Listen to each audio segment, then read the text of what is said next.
ברוכים הבאים לעוד פינה מפנקת מרשת ישרוטל. אנחנו כאן עם שף האחוזה אמיר כלפון. אהלן.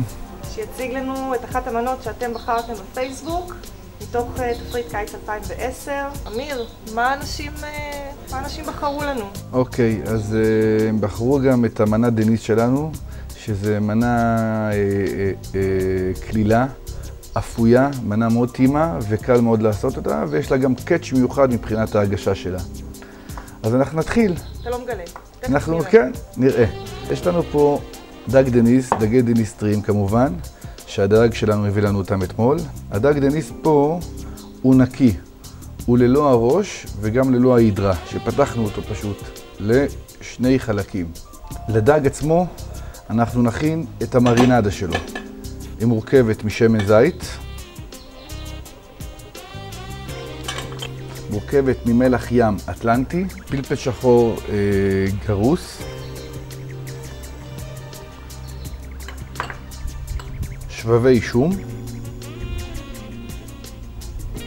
אני אוהב שום, אז אני רוצה גם שנרגיש אותו קצת בטיבול, וקצת רוטב סויה. מניח את הדגים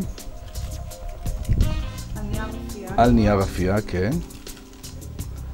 ואני יוצק מהמרינדה.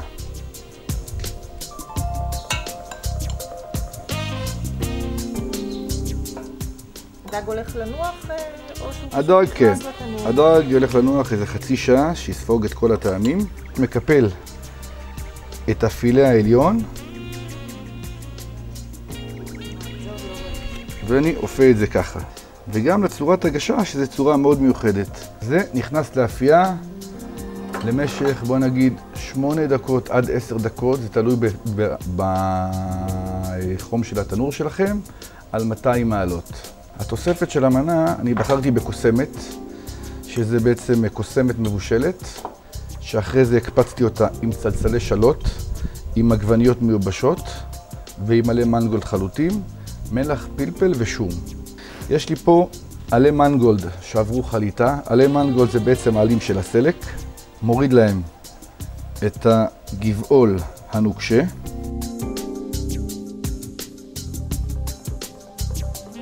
יש לי פה פורמה חד פעמית.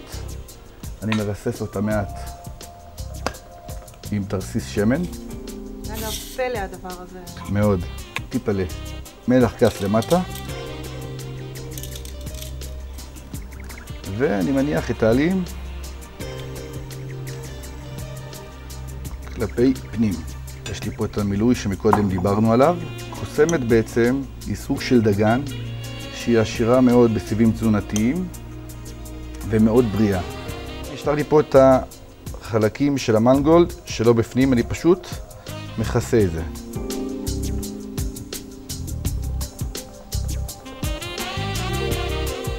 זה בעצם נכנס לאפייה של, בוא נגיד, 10 דקות על חום של 180-200 מעלות. אפשר להפות את זה ביחד עם הדגים.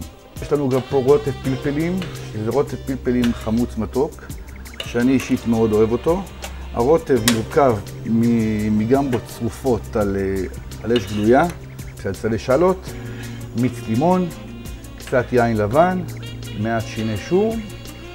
אנחנו מחממים הכל יחד, טוחנים ומסננים ומגיעים למרקם הזה. אני אניח מעט רוטב פלפלים כלואים במרכז הצלחת. יש לי פה את המנגולד, שאני פשוט שם אותו על הרוטב. מניח את זה בשכיבה על העלי מנגולד הממולאים בקוסמת שלנו. אני באחוזה אני אוהב להוסיף לזה גם מבחנת זכוכית עם רוטב לימון שעשוי עם שמן זית, מיץ לימון, מעט דבש, קצת צ'ילי וקצת עלי בזיל. זו המנה. דג דניס אפוי בתנור עם מסבי טיבול, מוגש על מצע של עלי מנגולד ממולאים בקוסמת, ברוטב פלפלים חמוץ מתוק. נראה מעולה. אמיר, כל הכבוד, תודה רבה. בכיף, לחיים.